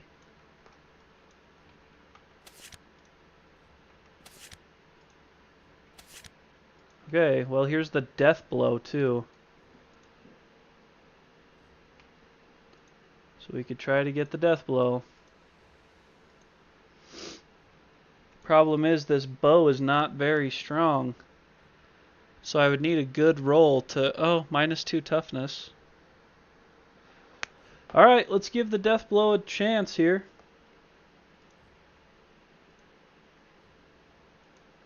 Might as well give it a chance, right? With our 5 strength on the Vespertine bow, we need a 6 plus to fatally wound this piece of garbage.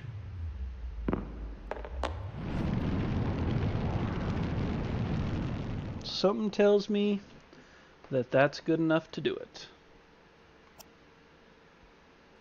Dead. With a lantern 10 to end it. Oh boy. If the manhunter is killed at this location, it falls on its gun. It fires, blowing a hole in the monster's chest. Blood sprays everywhere. The survivors cheer as the predator dies. Perhaps they'll finally be safe.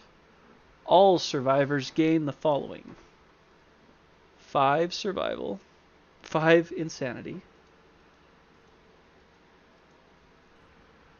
1 understanding, and a courage. Oh, whoa. 1 understanding. Alistair and Rima both just hit insight. So let's take care of that real quick.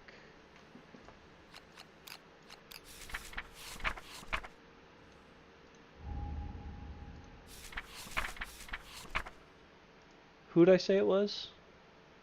Alistair and Rima. Okay. So we'll roll for Alistair first here.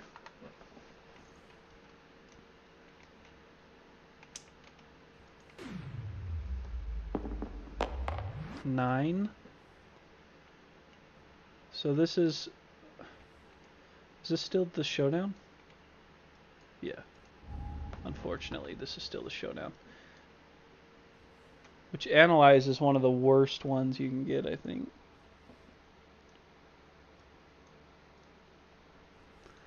At the start of the survivor's turn, if you're adjacent to the monster, reveal the top AI card, then place it on top of the AI deck. The 9 gets him a permanent accuracy, though.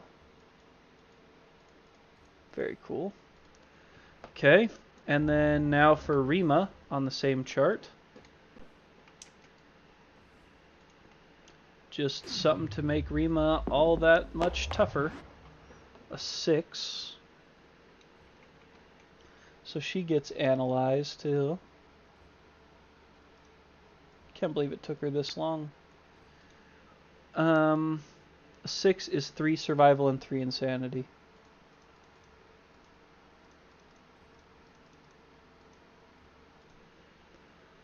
Okay.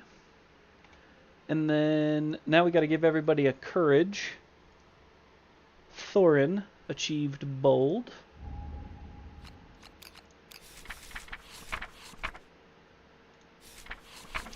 Which is also unfortunate because Stalwart is kind of dumb compared to like Matchmaker and stuff, but oh well. So Thorin is Stalwart.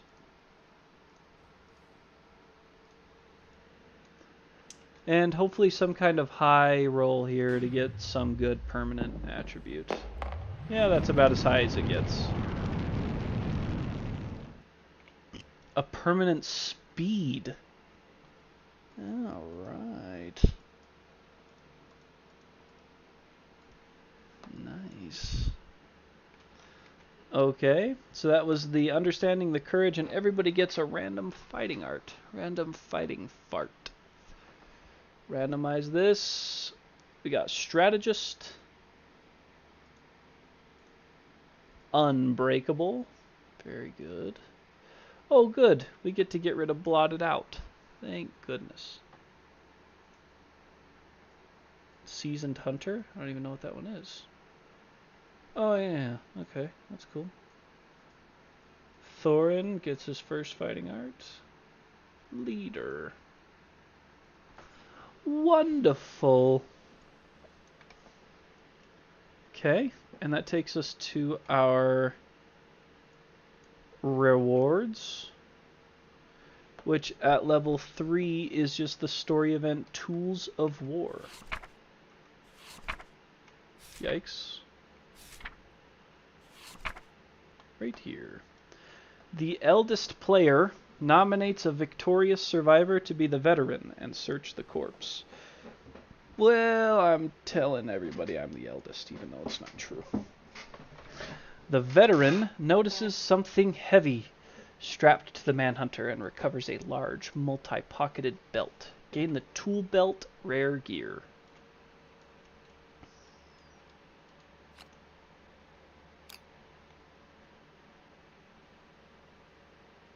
It's not a rare gear, though. Manhunter's got his own deck. I bet it's in there.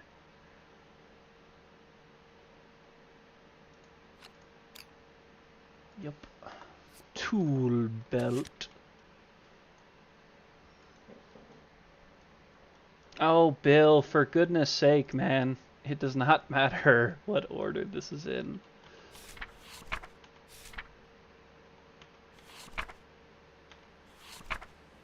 Does it really matter? Maybe it does.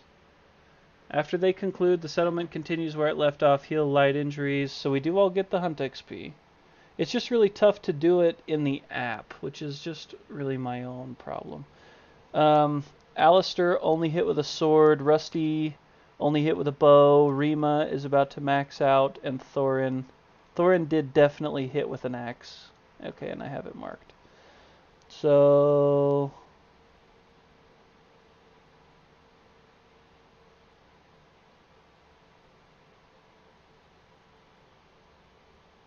I'm frozen.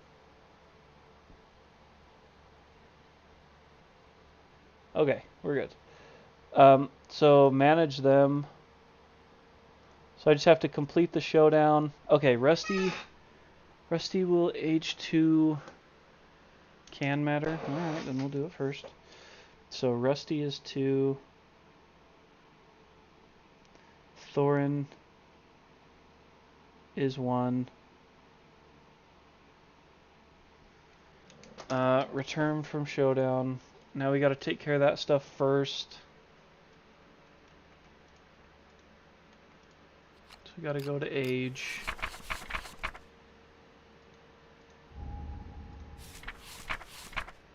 Rusty is turning 2. Happy birthday to Rusty. Who actually is pretty good. He did pretty good with the bow. 8. That should be a permanent strength on the table 2. Yep, permanent strength for old Mr. Rusty. And Thorin turns 1. Congratulations, Thorin. 14. Random fighting art, I think. 7 through 15 is a random fighting art. Which is lame, because he can't even use fighting arts while he's got this ruptured muscle. So we're going to need to fix that, because he's got leader and rhythm chaser now. That evasion's going to be fun. Okay, so we gave everybody their hunt XP and now their weapon proficiency levels. Now we can do the rewards, which is Tools of War. Alright, now we're all caught up. And we're on Tools of War. So we searched the corpse. We gained the tool belt. I wanted to see what the tool belt was. Item, metal, fragile, unique. If you have no weapon... Weird. If you have no weapons in your gear grid, gain 3 evasion. Tools in your gear grid lose frail. Tools with attack profiles gain +1 speed, +3 accuracy, and sharp. Are you kidding me? How do we get tool weapons? Oh, bone pickaxe is a tool. So, like, is a whip a tool? It's cool for Rima? Why is that? Does she have a tool? Axe? Pickaxe, yes. Yep, I do see the pickaxe. +3 accuracy and sharp is nice. Really nice. Oh, a scythe. A scythe is sharp too. Okay. Or is a tool. Like a Rima will get +3 evasion. Oh, if we take weapons out of her gear grid and just let her do fist and tooth, you mean? Or give her like a bone pickaxe or something? Pickaxe and scythe? Yeah, I got you. I'm with you. I see. Very nice. The veteran spreads the tool belt out on the floor. Amidst the many vicious implements, a small toy seems out of place. Its crude appearance and signs of wear lend it a certain charm. The veteran reflects, looking past the toy at their own experience, and drawing strength from their sadness, they gain a permanent strength and the seasoned hunter fighting art. Who should we give that to? Rima just got it. Let's give it to Thorin.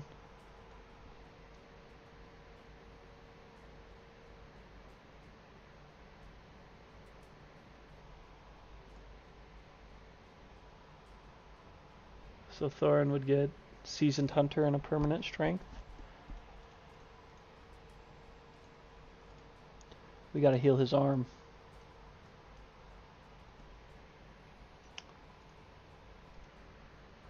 The veteran leaves the battlefield, the nostalgic chill filling them with a soothing haze of wonder. They grimly understand the meaning of war and gain the war room innovation. Well, let's add that. I'll gladly throw war room in here. That sounds awesome. So we've gained the war room innovation. Let's look and see what it does. It's an education. Ups our survival limit. Love that. Quarries cannot move off the hunt board. If the survivors would move backwards on the hunt board, roll a d10. On a result of 4+, they don't. Love that. The hunt team makes a plan. The group may reroll one hunt event table result this lantern year. They must reroll before performing the event. Nice. That's also cool. And then let's understand the meaning of war. I hate to re-roll a dice that has already rolled a lantern for us, but that's alright. It's got another lantern in stock for us. A 7. That's not bad. 7. If the settlement has innovated sculpture, have we? We have. The exquisite trophy is crafted. Uh-oh. Okay. If the settlement innovated sculpture, which we have, the exquisite trophy is crafted. Nominate the survivor most deserving of the trophy. That survivor gains Trailblazer fighting art and is celebrated as a hero. Remove Afraid of the Dark and Prey disorders from all survivors in the settlement. Who needs this trophy? What is the Trailblazer fighting art? I don't think any of us have Prey or Afraid of the Dark, do we? Let me take a look.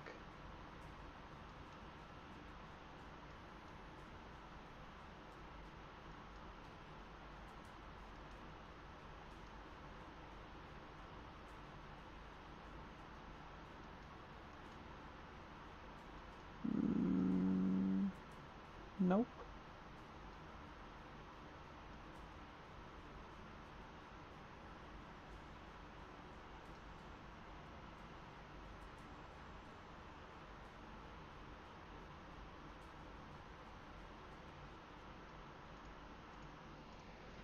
It makes hunts safer. Trailblazer is good, as does War Room and Seasoned Hunter.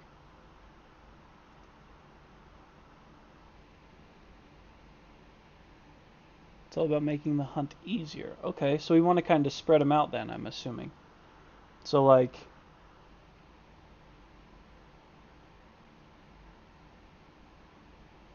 this has to be a returning survivor, though. So most deserving, I guess we could give it to Rusty.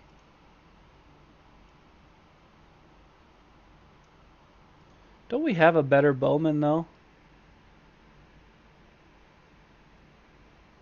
Well, then we could give it to Rima, I guess, technically, too.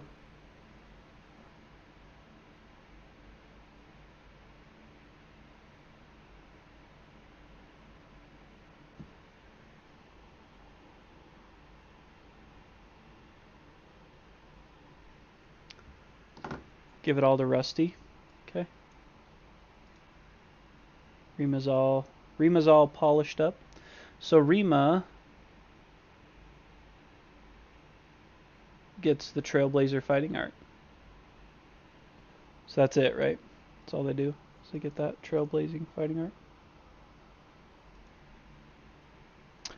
art. Trailblazer, the hunting party may start the hunt space one space closer to the monster. At the start of the showdown, all survivors gain a survival and up to 1 insanity. Very cool. Very cool. And that should be it.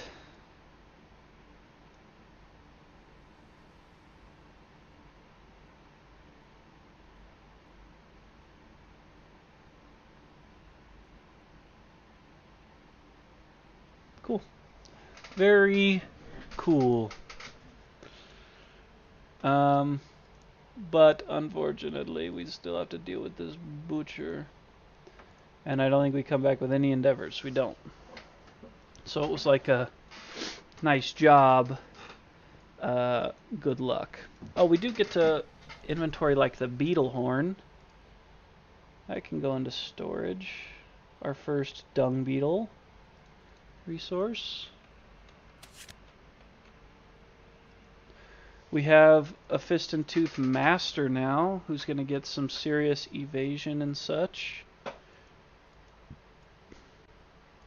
Because we could take the bone blade out, the katars out. If we put in the belt and a pickaxe.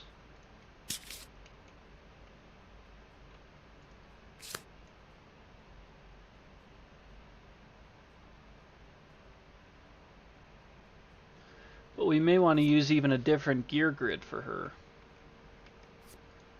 Yeah, we are going to need some bandages. Do we have extra hide laying around? We have 1 hide.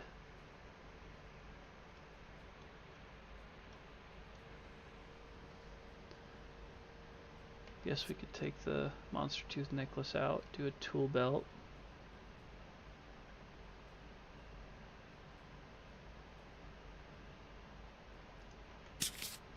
Bone pickaxe. I don't think we have any bandages made.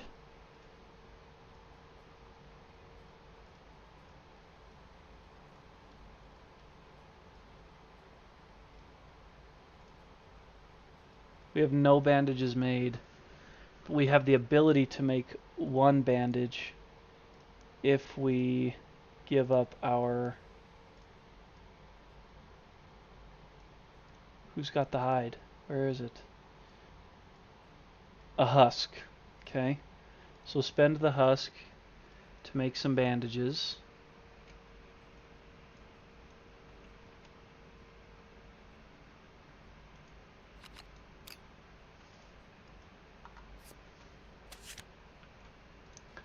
And then I'll probably just start stream early again next week, and we can talk a little more about kind of our plan of attack as far as the butcher is concerned, who we want to take out, how hard we want to try to kill him versus like a cannon fodder type situation. We were able to achieve our fist and tooth mastery, which is pretty awesome to me. That was exciting stuff. Wait, you had the bag. What bag? I got the... Oh, yeah. But that doesn't help when you defeat a monster. Not a nemesis.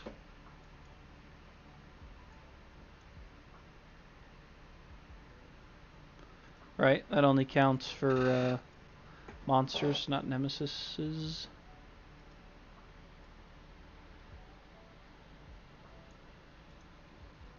Does it take away bleed? No. The first aid kit does. Which is in the barber.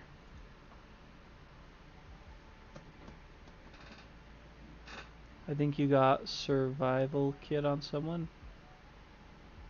No, I think just the first aid kit does. Unfortunately. No, I don't have a first aid kit. Tragic. I know, Bill, but I don't have any more hide, man. I don't know what, I mean, you want. Like, I can't do it.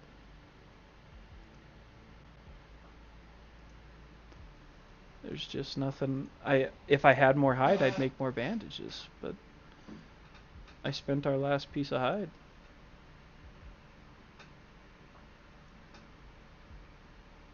We'll do some thinking over the next week. Actually, I was kind of hoping everybody would be in here at the end of stream. I don't think I'll be streaming next week. I hate to say it, but our baby's due next week on Sunday, so we'll probably be at the hospital for most of the day. At which point I should probably just focus on all the preparation for that. So there will probably be a 1 week gap in streams. I will reach out to you guys in Discord. I have gotten a different job, so I won't be super busy in the evenings. So if I need to make up that stream with an evening weekday stream that works for everybody or whatever, I'd be down. We'll just have to chat about it and figure it out. So I'm gonna cut stream for today. Bill, thank you for being here. Yeah, just let me know exactly. Actually, it sounds like you did. We'll just wait and make your terrain. So I'll get that all dialed in, and I'll keep you posted. As always, you guys are the best. So I'll chat with you